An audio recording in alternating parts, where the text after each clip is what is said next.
guys, aha naho muzi bita mu gace ka Busasamana hano Rubavu kuri paruwase ya hano muzi muri Kiliziya Gatolika irangaha bita Ibusasa ku mashuri y'amakuru. Ahangaha habaye icyo bita isikaramento kw'iki kigo.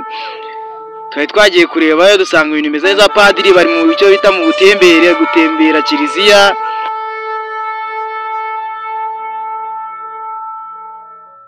Gusa igitangaje nuko kwanga kwiyo Kiliziya ariho habereye icyo bita umubatizo wa nyuma, umubatiza abapadiri bose kuri Kiliziya Rubavu. Ahi Rubavu mvuga ni ahantu muzi bita Busasamana. Uzanye nibazo Busasamana uzajya kwiyo Kiliziya.